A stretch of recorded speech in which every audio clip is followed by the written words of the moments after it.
नमस्कार। पिछली कक्षा थी उसमें हमने समानता का अर्थ समझने की कोशिश की और समानता के औपचारिक जो प्रकार थे उनको समझा। औपचारिक समानता में हमने विधि की समानता, राजनीतिक समानता और विशेष करके हमने चर्चा की सामाजिक की नहीं की लेकिन लैंगिक समानता। वो सामाजिक समानता की थी, लैंगिक समानता की हमने विस्तृत चर्चा की। हमने चर्चा की थी उदार नारीवाद की और उग्र नारीवाद की, रेडिकल फेमिनिज्म की चर्चा की। तो शुरुआत में जब चर्चा शुरू हुई थी समानता के प्रकार कर रहे थे, मैंने कहा कोई हार्ड फास्ट बंटवारा नहीं है, हम भांति भांति से समानता का बंटवारा कर सकते हैं। तो औपचारिक समानता, फिर हमने की थी अवसर की समानता और फिर करेंगे हम परिणामों की समानता। तो अब अवसर की समानता करते हैं।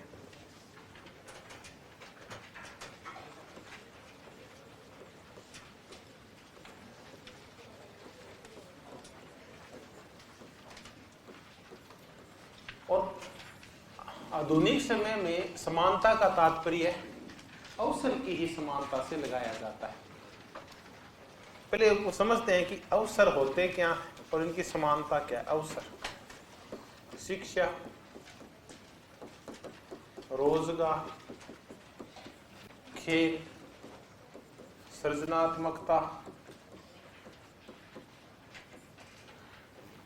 वो ऐसी चीजें जिनके माध्यम से आप अपनी योग्यताओं को प्रकट कर सकते हैं, उनको आप अवसर कहते हैं। वो सारे मौके जो आपकी मूलभूत चीजों को बाहर लेके आते हैं, जो आप इच्छा है वो कर पाते हैं, उनको अपन अवसर बोलते हैं। शिक्षा, रोजगार, खेल, जहां भी आप कोई गतिविधि करना चाहें, ये होती है अवसर की समानता।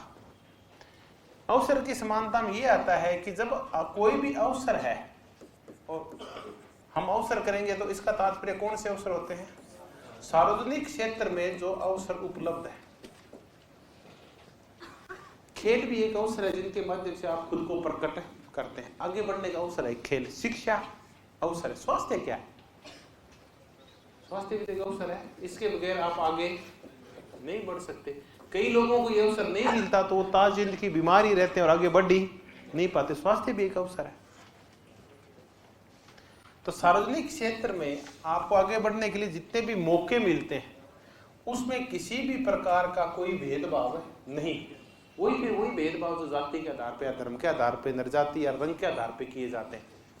खेल के अवसर, रोजगार के अवसर, शिक्षा के अवसर, स्वास्थ्य के अवसर सब लोगों के लिए समान रूप से खुले होने चाहिए।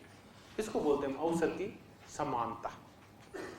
कई बार अवसर हैं लेकिन हम उनका उपभोग नहीं कर पा रहे, तब फिर हमें इस योग्य भी बना दिया जाए कि हम उस अवसरों का फायदा है तो सही अवसर, लेकिन हम वहां तक पहुंचे। खेल तो है, खेल सबके लिए खुले भी हैं, लेकिन हमारे पास खेलने के लिए जूतों के पैसे नहीं। तो अवसर होने से क्या हो गया, हम उनका फायदा नहीं उठा पा रहे। तो हमें इस योग्य बनाया जाए कि हम उन अवसरों का फायदा उठा पाए। इसमें छोटा सा उदाहरण दूं, हमारे साथ एक हमारा सीनियर था, वो बास्केट लंबा था कद में और वो बास्केटबॉल का बहुत अच्छा खिलाड़ी था, जुजू का था। उसके पिताजी किसी सेठ की हवेली में चौकीदार थे, तो उसकी इतनी इनकम नहीं थी कि वो ना उसको स्पोर्ट्स शूज और अच्छी व्यवस्थाएं उपलब्ध करवा पाए। तो वो पूरे साल नहीं खेलता था। वो जब यूनिवर्सिटी के इवेंट्स आते थे उन दिनों खेला करता था और अच्छा खिलाड़ी था, सिलेक्ट भी हो जाता था। तो हम उससे पूछते थे तो पूरे साल प्रैक्टिस करना तो इंटरनेशनल खिलाड़ी हो सकता है। वो बोलता था कि मेरे घर के जो वजूद है वो इसका इजाजत नहीं देते। मेरे पिताजी को 2-2,500 रुपए मिलते हैं, मगर अगर इस ट्रैक पे खेलूंगा ना तो एक महीने में जूते फट जाते हैं। कितने के? 2-2,500 के। तो वो नहीं खेलता था और जब भी प्रैक्टिस करता था आमतौर पर नंगे पाँव में किया करता था वो। तो मुद्दा ये नहीं था, अवसर तो थे, ग्राउंड था, कोई भी जाओ खेलो, लेकिन उनका फायदा उठाने के पास उसके पास संसाधन नहीं थे। तो अवसर की समानता में सिर्फ ये नहीं है कि आपके साथ अवसरों में भेदभाव नहीं किया जाएगा, बल्कि आपको अवसर के योग्य भी बनाया जाएगा। आपको सामर्थ्य और क्षमता का ऐसा विकास किया जाएगा कि आप उनका फायदा भी उठा पाओ। वही चलते हैं, वही स्वतंत्रता पहले चर्चा कर रहे थे, समानता में चर्चा कर ली हमने कि आप इस योग्य हो कि आप अवसरों का फायदा उठा पाए। तो हम कहते हैं कि जो उदार समतावादी है ये चर्चा करते हैं अवसर की समानता की। अब जब हम अवसर की समानता की चर्चा करते हैं, उदार समतावादी आगे भी और कर लेंगे, एक बार छोटे छोटे कर लेते हैं। एक का जो मुख्य उदार समतावादी है वो है जॉन रॉल्स।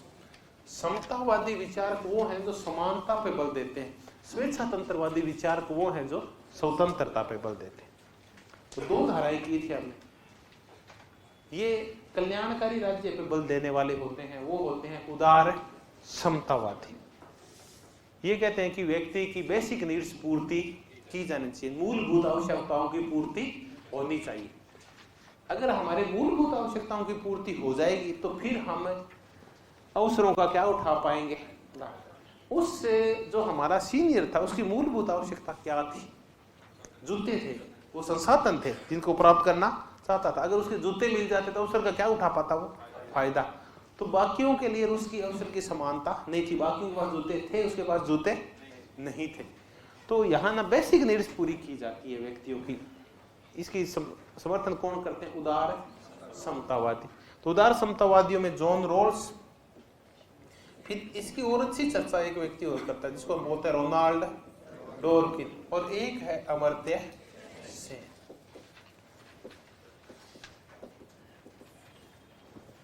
रोल्स कहता है कि अवसरों का हम फायदा कब उठा पाते हैं? जब हमारे यहां से आर्थिक और सामाजिक विषमताएं समाप्त कर दी जाती हैं, या अवसरों का फायदा तब उठा पाते हैं जब हमारी बेसिक नीड्स पूरी कर दी जाती है। बेसिक नीड्स का यहां तात्पर्य है कि प्रत्येक व्यक्ति को कुछ मूलभूत सामाजिक प्राथमिक वस्तुएं हैं। इसके आगे प्राथमिक क्यों लगा हुआ है? मूलभूत है वो, उनके बगैर काम है नहीं चलता। तो न्याय की समस्या के लिए जॉन रॉल्स क्या कह रहा था? काय की समस्या है न्याय की समस्या? सामाजिक प्राथमिक वस्तुओं के वितरण की समस्या है, न्याय और कुछ भी नहीं है। तो अवसर की समानता उपलब्ध करवाने के लिए आपको सब लोगों को कौन सी चीजें उपलब्ध करानी पड़ेगी? सामाजिक प्राथमिक वस्तुएं उपलब्ध करानी होगी, तब आएगी अवसर की समानता। तब सबको समान अवसर मिल पाएंगे आगे बढ़ने के, वरना कुछ आगे बढ़ जाएंगे और कुछ पीछे रह जाएंगे। तो सब लोगों की ये आवश्यकताएं पूर्ति की जाए, सामाजिक प्राथमिक वस्तुओं की आवश्यकताएं। फिर हमने ये किया था कि रोल्स ने कौन कौन सी सामाजिक प्राथमिक वस्तुएं बताई थी, कुछ याद है आपके? ये याद रखा करो, ये पूछते हैं सामाजिक प्राथमिक वस्तुएं। अधिकांश के तो याद है, कोई दोबारा कर लेते हैं। इसने कहा कि सामाजिक प्राथमिक वस्तुएं होते हैं अधिकार व स्वतंत्रताएं, फिर होती है संपत्ति व पद वगैरह, फिर होती है शक्ति, संपत्ति व धन, शक्ति व पद, और एक और बताया था इसमें गरिमा, आत्म सम्मान या गरिमा। तो अधिकार और स्वतंत्रताएं, संपत्ति और धन, शक्ति और अवसर। पद नहीं था, क्या लिखा हुआ था? तो ये है प्राथमिक वस्तुएं, अधिकार व स्वतंत्रताएं, संपत्ति व धन, शक्ति व अवसर और आत्म सम्मान या गरिमा। ये हर एक व्यक्ति की बेसिक नीड्स होती है। उसको आगे बढ़ने के लिए, अपने अवसरों का जो अवसर है उनका फायदा उठाने के लिए ये चीजें जो चाहिए, तो उसकी नींव है। अगर आपको शिक्षा के क्षेत्र में भी आगे बढ़ना है तो आपको स्कूल में क्या मिलनी चाहिए? सब बच्चों को एक जैसी गरिमा, चाहे कोई अमीर हो चाहे गरीब हो। तो बाकी अलग मुद्दे हैं, इन चीजों को जोड़ दें अपन, तो आप अवसरों का फायदा इन्हीं वजह से उठा पाते हैं जब हमारी बेसिक नीड्स वाली ये चीजें सामाजिक है प्राथमिक वस्तु है। तो कई बार शब्दावली पूछ लेती है या रोल्स के अकॉर्डिंग पूछ लेते हैं, समानता कब आएगी, अवसर की समानता के लिए क्या करना होगा। रोल्स कहता है अवसर की समानता के लिए हमें सामाजिक प्राथमिक वस्तुओं का वितरण करना होगा, यानी पुनर्वितरण करना होगा, इन चीजों को बांटना होगा औरों के साथ भी। कल्याणकारी राज्य में ऐसा संभव है। डोरकिन का है संसाधन, इतना ही करेंगे। डोरकिन को तो आज बहुत अच्छी तरह से करने वाले हैं। संसाधन है समतावाद या संसाधनों की समानता, इसकी परिभाषा अलग है। ये कहता है कि एक बार सभी व्यक्तियों की मूलभूत आवश्यकताओं वाली पूर्ति की संसाधनों की क्या कर दी जाए? समानता। मूलभूत आवश्यकताएं जितना पैसा है, स्वास्थ्य है, शिक्षा है, उस सबकी पूर्ति कर दी जाए। अब एक बार आप सबकी पूर्ति कर दो, सबको शिक्षा की व्यवस्था कर दो, सबको खेलने की व्यवस्था कर दो, सबको जितना बेसिक नीड्स होती है कपड़े की या मकान की, तो कई बार आपके सीधा मिलान करना आता है। संसाधन है समतावाद की प्रारंभिक स्थिति में सभी लोगों को समान वस्तुएं दे दो। तो हम एक ना हाइपोथेसिस करेंगे तब ये मुद्दा समझ में आएगी, कैसे एक द्वीप के ऊपर कुछ लोग भटक जाते हैं, कैसे वो न्याय के नियम बनाते हैं, तब चर्चा करेंगे। अमर्त्य सेन, अमर्त्य सेन कब रट गया आपको? तो पुस्तकें आइडिया ऑफ और डेवलपमेंट एज फ्रीडम, ये दो तो याद रखा करो। फिर इसका जो है अमर्त्य क्षमता के रूप में समानता या सामर्थ्य के रूप में समानता। अब वहां न्याय से शुरू किया था, मुद्दे घुमा फिरा के वही ला रहे, क्षमता के रूप में समानता या सामर्थ्य के रूप में समानता। अब इसको बहुत ही अच्छी तरह से अपन आगे समझेंगे पूरा डिटेल के अंदर। अपने इतना ही समझो कि रोल्स के अकॉर्डिंग अवसर की समानता तब आती है जब सामाजिक प्राथमिक वस्तुओं का सही बंटवारा और सही वितरण हो जाता है। डोरकिन, रोनाल्ड डोरकिन जो जॉन रोल्स के न्याय सिद्धांत में सुधार करता है, उदार समतावादी, वो कहता है तब आता है जब प्रारंभिक स्थिति में सभी लोगों को समान संसाधन दे दिए जाते हैं। प्रारंभिक स्थिति में अमर्त्य सेन कहता है सिर्फ संसाधन बांटने से काम नहीं चलेगा, संसाधन बांटने के बाद उनमें उस संसाधन का प्रयोग करने की क्षमता भी विकसित की जाए। ये कहते हैं कि सबको बांसुरी दे दो, ये कहते हैं बांसुरी से काम नहीं चलेगा, बांसुरी को बजाना, उसको योग्य तो बनाओ कि उन संसाधनों का फायदा उठा पाए। तो ये हमने अवसर की समानता देखी जिसपे बल देते हैं उदार समतावादी। उदार समतावादी अगला टॉपिक, उससे पहले करें आपको एक और प्रकार की समानता की चर्चा कर लेते हैं, परिणामों की समानता।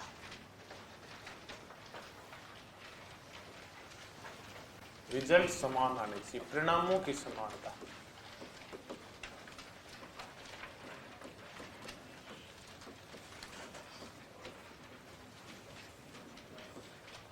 परिणामों की समानता पे जो लोग बल देते हैं वो होते हैं मार्क्सवादी। यहां परिणाम का तात्पर्य है कि कुछ इस हिसाब से कार्य करो, इस हिसाब से वितरण करो कि सभी लोगों की आर्थिक हालात क्या हो जाए, एक जैसी हो जाए। तो ये कहते हैं कि हमें ध्यान किसके ऊपर देना है? रिजल्ट के ऊपर। हमें बिल्कुल क्या नहीं देखनी, प्रक्रिया नहीं देखनी, प्रक्रिया के साथ पूरी छेड़खानी करके, और आप तो सिर्फ ध्यान दो रिजल्ट के ऊपर। तो रिजल्ट ओरिएंटेड परिणाम रूपी समानता होती है मार्क्सवादियों की। मार्क्सवादियों का पूरा जोर इसके ऊपर है कि क्या परिणाम आने चाहिए हर एक गतिविधि के, कि कोई भी कानून बनाओ, कोई भी काम करो तो रिजल्ट क्या आना चाहिए? आर्थिक समानता। रिजल्ट हमेशा आर्थिक समानता आनी चाहिए, करे कुछ भी आप इसके लिए, चाहे क्रांति करनी पड़े, चाहे किसी की हत्या करनी पड़े, चाहे किसी को मारना पड़े, चाहे खून बहाना पड़े, सरोहारा की तानाशाही लानी पड़े, रिजल्ट क्या निकलना चाहिए? आर्थिक समानता। तो क्या आर्थिक समानता का रिजल्ट निकलता है? क्या परिणाम क्या निकलता है कि जैसे ही आर्थिक समानता आती है तो कार्ल मार्क्स कहता है कि अब गरीब और अमीर का भेद क्या हो गया है, समाप्त हो जाता है। पूंजीपतियों को तो मार ही दिया जाता है और किसका राज आता है? सर्वहारा का, मजदूरों का राज आ जाता है। फिर सारे मजदूर हो जाते हैं तो क्लास कितनी रह जाती है, वर्ग कितने रह जाते हैं? एक। पूंजीपति वर्ग तो समाप्त हो जाता है, एक वर्ग रह जाता है, सर्वहारा वर्ग। तो ये आर्थिक समानता आती है तो सोसाइटी कैसी बनती है? क्लासलेस सोसाइटी बनती है। इसको हम हिंदी में बोलते हैं वर्ग विहीन। वर्ग विहीन समाज बनता है, वर्ग विहीन समाज। तो परिणाम क्या निकला आप बताओ? यही परिणाम है आर्थिक समानता लाना, और आर्थिक समानता का परिणाम क्या निकलेगा? वर्ग विहीन। इस वर्ग विहीन समाज को बनाने के लिए कोई भी प्रक्रिया का पालन कर सकते हैं। इस प्रक्रिया में फिर भेदभाव किया जाता है, कुछ लोगों का शोषण किया जाता है, उनको मारा भी जाता है, और कुछ लोगों को उनसे चीजें छीन के दूसरों को दी भी जाती है। तो इसमें प्रक्रिया सबके लिए समान नहीं होती। इसमें मजदूरों के लिए प्रक्रिया अलग होती है और अमीरों के लिए, पूंजीपतियों के लिए प्रोसेस अलग होती है। अगर सेम चीजें बांटनी है कि चलो ये 100 रुपए बांटने हैं, कि चलो जो योग्य होगा उसको बांट दो, ये नहीं कहेंगे, नहीं योग्य को मत बांटो, जिसको आवश्यकता है उसको बांटो। तो इसमें ना प्रक्रिया के साथ क्या की जाती है, छेड़खानी, योग्यता को उसमें ज्यादा महत्व है, ज्यादा महत्व दिया जाता है आवश्यकता को।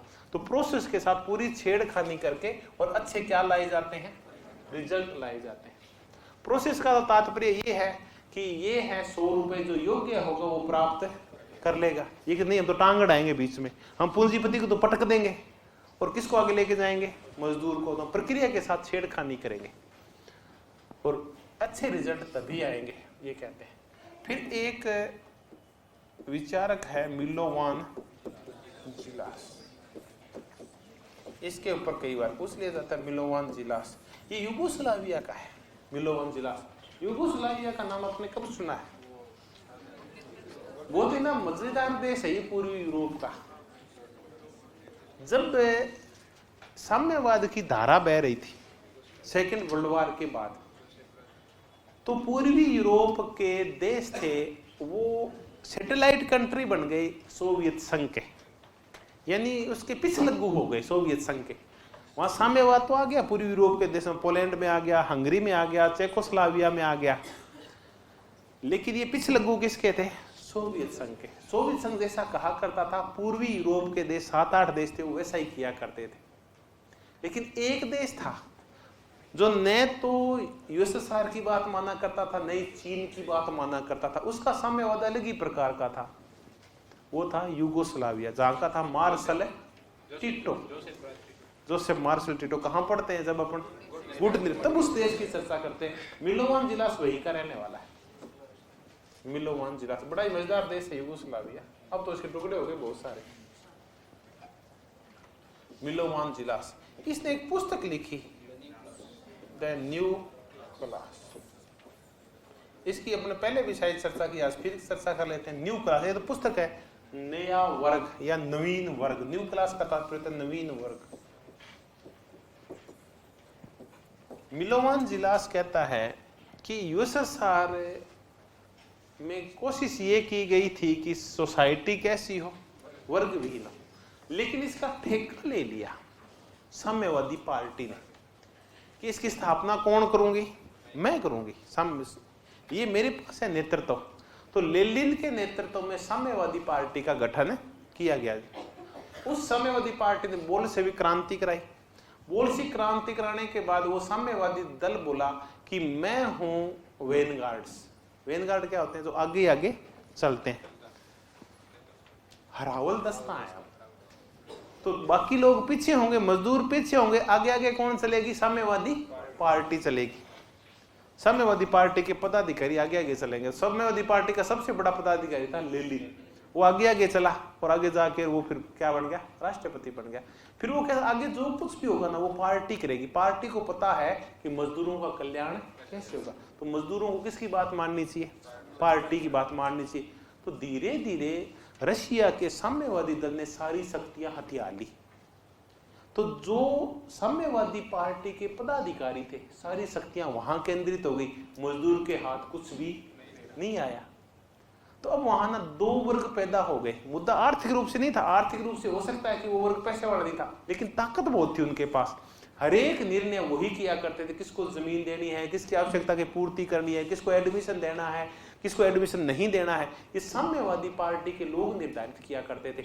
तो वहां है ना फिर दो वर्ग वापस बन गए, एक शक्तिशाली वर्ग और एक कमजोर वर्ग। जो आम मजदूर था वो तो फिर कमजोर वर्ग बन गया, उसके पास कोई शक्ति नहीं थी। और साम्यवादी दलों के लोग थे, साम्यवादी दल नहीं, साम्यवादी दल, उसके लोग शक्तिशाली हो गए। आज चीन में सबसे ज्यादा शक्ति किसके पास है, तो साम्यवादी दल के पदाधिकारी, उनके पास सबसे ज्यादा शक्ति है।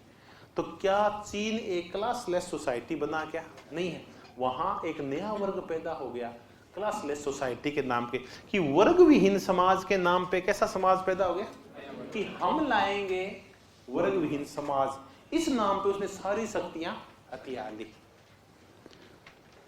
तो वो एक न्यू क्लास तैयार हो गई है।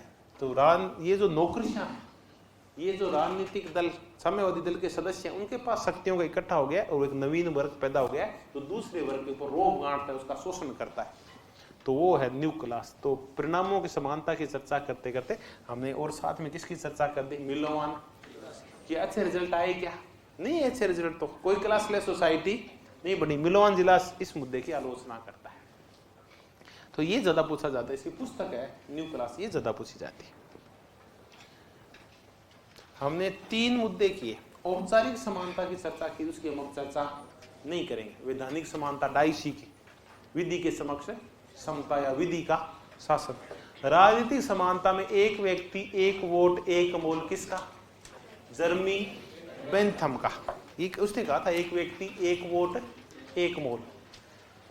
फिर हमने चर्चा की थी लैंगिक समानता के तहत, हमने उग्रवादी नारीवाद, बेटी फ्रीडन की चर्चा की थी, एलेस्टेन की चर्चा की थी, और कैट मिलेट की चर्चा की थी। फिर हमने अवसर की समानता की, तो हमने 3 विचारकों की चर्चा की जो उदार समतावादी है। एक था सामाजिक प्राथमिक वस्तुओं में समानता लाना या समान वितरण करना। कौन कहता है? जोन। तब आएंगे सबको अवसर मिलेंगे, अवसर की समानता देने के लिए। दूसरा है संसाधन समतावाद, सभी लोगों को प्राथमिक वस्तु में समान दे दी जाए। और तीसरा सामर्थ्य या क्षमता की समानता। अब हम चर्चा करेंगे अमर्त्य सेन की।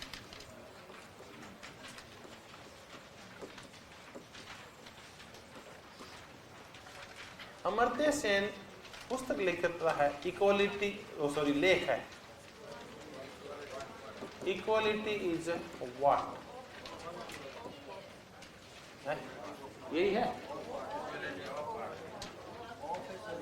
सॉरी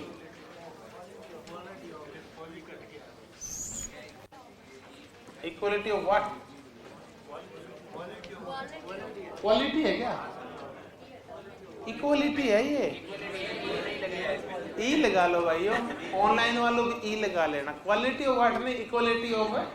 अपन समानता की चर्चा करते हैं, आगे हिंदी नहीं है क्या? समानता क्या है, ये लिख लो, समानता क्या है। अब तो ठीक है, ये लेख है इसका, समानता क्या है, इक्वालिटी ऑफ व्हाट। या किस चीज की समानता, काय की समानता, या किस समानता क्या है। नहीं, इंग्लिश वाले बताना कि सही शब्द क्या होता है इक्वालिटी ऑफ व्हाट का।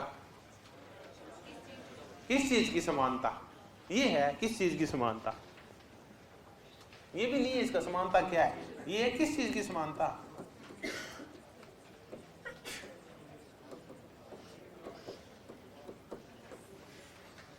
इसको काट कर किस चीज की समानता। अब आपको इंग्लिश सिंपल याद हो जाएगी, तो बहुत बड़ी बात है किस चीज की समानता। क्वेश्चन उठाया गया है कि किस चीज की समानता हमें स्थापित करनी है। बड़ी जोरदार बात को अमर्त्य सेन वाले ये कुछ नहीं, सबसे ज्यादा आता है किस चीज की समानता, इक्वालिटी ऑफ व्हाट, काय की समानता भाई। तो ये कहता है समानता 3 प्रकार की। एक है कल्याण की समानता,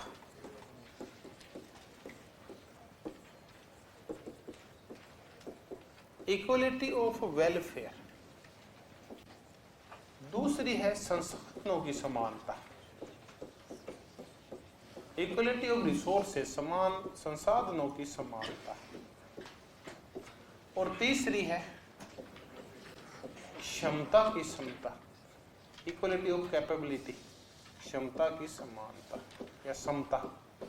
संसाधनों की समानता को संसाधन समतावाद भी बोला जाता है। संसाधन समतावाद हो सकता है शब्दावली में कहीं फेर आ जाए, संसाधन समतावाद।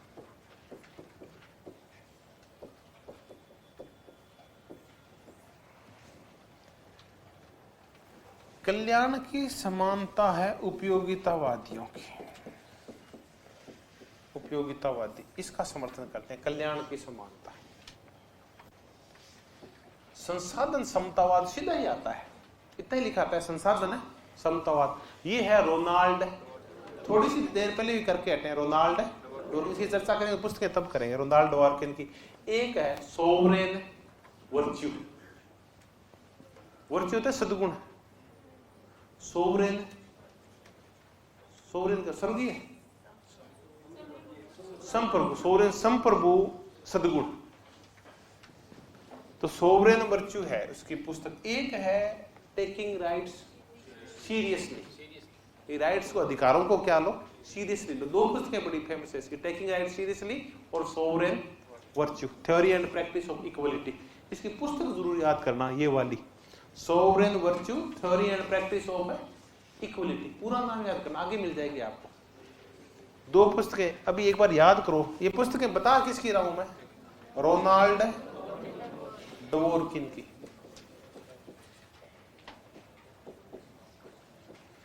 रोनाल्ड डवोरकिन। चलिए आगे है पुस्तकें, एक बार सिर्फ चर्चा कर लेते हैं। संसाधनों की समता या संसाधन समतावाद, रोनाल्ड डवोरकिन का। तो क्षमता की समानता वो है अमर्त्य सेन और मार्था नुसबॉम। ये अमर्त्य सेन और मार्था नुसबॉम खुद की है, ये खुद कहता है, ये हम इसका समर्थन करते हैं।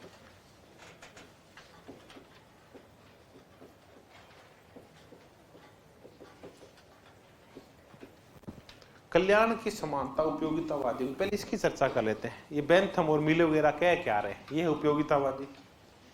ये क्या कहते हैं? प्रत्येक व्यक्ति को अपना कल्याण करने की क्या होनी चाहिए? पूरी समानता होनी चाहिए कि कोई भी जितना चाहे किसका कल्याण कर सके, खुद। यहां कल्याण का तात्पर्य ये नहीं है कि राज्य आपका क्या करेगा, ऐसा कुछ नहीं है।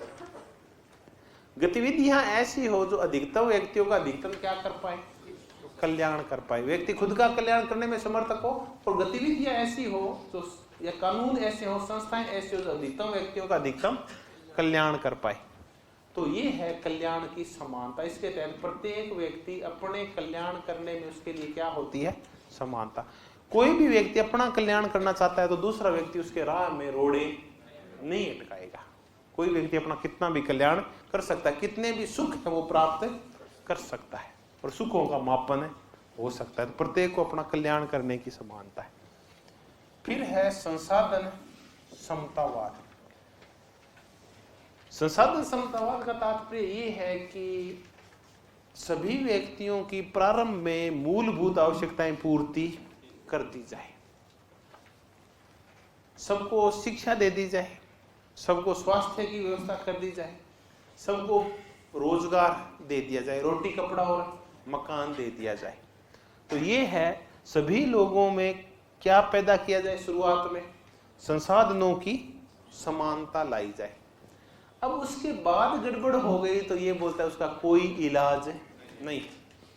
सब व्यक्तियों को शुरू में सारे अवसर दिए गए, अवसरों के योग्य भी बनाया गया, उसके बावजूद भी अगर कुछ लोग पीछे रह जाते हैं तो फिर उनका इलाज नहीं। ये हाथ खड़े कर देता है कि शुरुआत में सबको शिक्षा दे दी, लेकिन कुछ लोगों ने उसका फायदा नहीं उठाया तो उसका कोई चारा नहीं है, फिर वो तो पीछे रहेंगे, उनको फिर कुछ भी दे दो उसका वो दुरुपयोग ही करेंगे। तो ये है संसाधन समतावाद, कि सबको संसाधन दे दो। शुरुआत में जो कह रहे हैं ना कि हम, जैसे वो खिलाड़ी था मेरे वाला सीनियर, ये कहता है कि सभी खिलाड़ियों को शुरुआत में क्या दे दिए जाएं? जूते दे दिए जाए। बेसिक नीड्स पूरी हो गई, संसाधनों की समानता की, सबके पास एक जैसे जूते हैं, उसके बावजूद कोई सुबह उठ के और खेलता ही नहीं है तो उसका इलाज वो तो फिर पीछे रहेगा ही। अब है क्षमता की समानता, इसको अपन कर लेते हैं क्योंकि ये तो अपन डिटेल में करने वाले हैं। कल्याण की समानता है उपयोगितावादियों की, संसाधन समतावाद है रोनाल्ड डवोरकिन का, और क्षमता की समानता है अमर्त्य सेन और मार्था नुसबॉम की। अमर्त्य सेन ने 3 प्रकार की समानताएं बताई है। तो एक क्वेश्चन तो यहीं से तैयार हो गया, कौन कौन सी? कल्याण की, संसाधनों की, संसाधन समतावाद और क्षमता की समानता। इसका खुद का संबंध कौन सी समानता से? खुद का, क्षमता या सामर्थ्य की समानता, इक्वलिटी ऑफ कैपेबिलिटी, कि आप में कितने सक्षम हो। अब इसकी चर्चा करते हैं अपन, क्षमता की समानता। बिल्कुल सिंपल से उदाहरण से आप खुद ही पढ़ेंगे तो भी समझ जाएंगे। क्षमता की समानता कि सभी बच्चों को पढ़ने के लिए क्या देना? पुस्तक देना। ये है संसाधन समतावाद।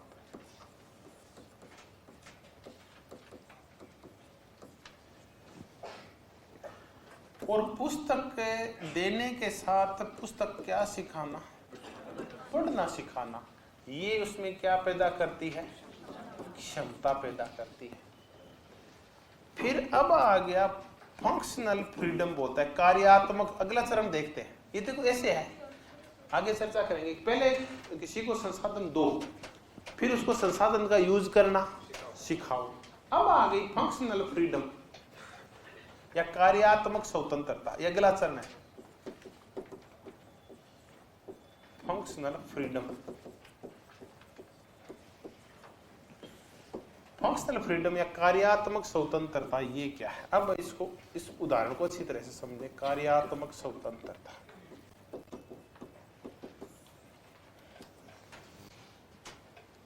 रोनाल्ड डोरकिन कहता है, पहले वापस चलते हैं, कि शुरुआत में सबको क्या दे दो?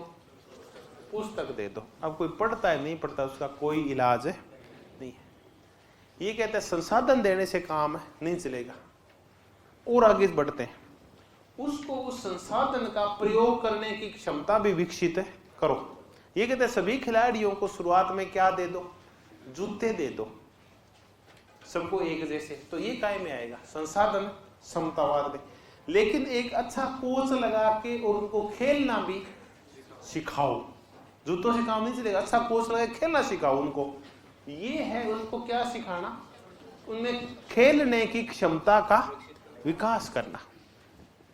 फिर अब है फंक्शनल फोरमैनशिप, कि आपने उनको जूते भी दे दिए और आपने उनके लिए कोच भी रख दिया क्षमता का विकास करने के लिए। उनकी क्षमता का विकास हो भी गया, कोच ने उनको खेलना भी, और उसके बावजूद ही कोई नहीं खेले तो उसका इलाज नहीं है।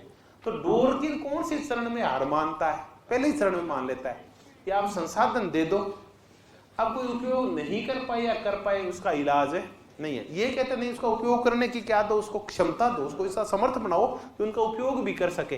और उसके बावजूद उपयोग करना सीख गया फिर भी नहीं करता है, एक व्यक्ति को बांसुरी दो। कौन कह रहा है? अमर्त्य नहीं, रूल्स कह रहा है। और डोरकिन भी ऐसी बातें कह रहा है। अब रोल्स अमर्त्य सेन कहता है कि दोस्तों डोरकिन और रोल्स तुम दोनों ये देखो, बांसुरी देने से काम नहीं चलेगा। उसको क्या करो? बांसुरी बजाना सिखाओ। अब आपने उसको बांसुरी बजाना भी सिखा दिया। अब अमर्त्य सेन कहता है अब आगे चलते हैं। अब कुछ लोग तो बांसुरी बजाएंगे और कुछ कहेंगे यार मैं खड़के मार लो ना, नाक भी तो बांसुरी जैसा ही बजता है। तो ऐसे आदमियों का कोई इलाज नहीं है कि क्षमता के बावजूद वो अपने क्या विकसित नहीं कर रहे हैं, क्षमता का विकास नहीं करे, तो उनका फिर क्या करें? तो देखो ये थोड़ा आगे बढ़ जाता है। तो संसाधन देना क्या है? संसाधन है समतावाद। उन संसाधनों का प्रयोग करने का सामर्थ्य देना है क्षमता की समानता। और फिर आगे है उन क्षमता के अकॉर्डिंग उन संसाधनों का क्या करना? प्रयोग करना अपने जीवन को सुधारने के लिए। ये है फंक्शनल फोरमैनशिप, कार्यात्मक स्वतंत्रता। फिर देखें, पुस्तक देना, पुस्तक को पढ़ना सिखाना और पुस्तक पढ़ना, तीन अलग अलग चीजें हैं। कई पढ़ते हैं और कई पढ़ना आता है। कईयों के पास पुस्तक नहीं है, कईयों तो उनको क्या दे दो? पुस्तक दे दो। अब पुस्तक है तो सही लेकिन पढ़ना नहीं आता, उनको क्या सिखा दो? अब आगे क्या होगा? फिर कुछ तो कहते हैं हम तो नहीं पढ़ेंगे, मान तो किताब देखते नींद आने लग जाए, तो उनका कोई इलाज नहीं, जबकि वो पढ़ना जानते हैं। तो ये कौन सी है? सबको क्या दो? कार्यात्मक स्वतंत्रता। अब ये इसका कोई उपयोग नहीं कर पाते, उसका कोई इलाज नहीं है। ये है कौन सी समानता? क्षमता की समानता। तो हमने तीन प्रकार की समानताएं की। कौन कौन सी? कल्याण की समानता, उपयोगितावादियों की, संसाधन समतावाद,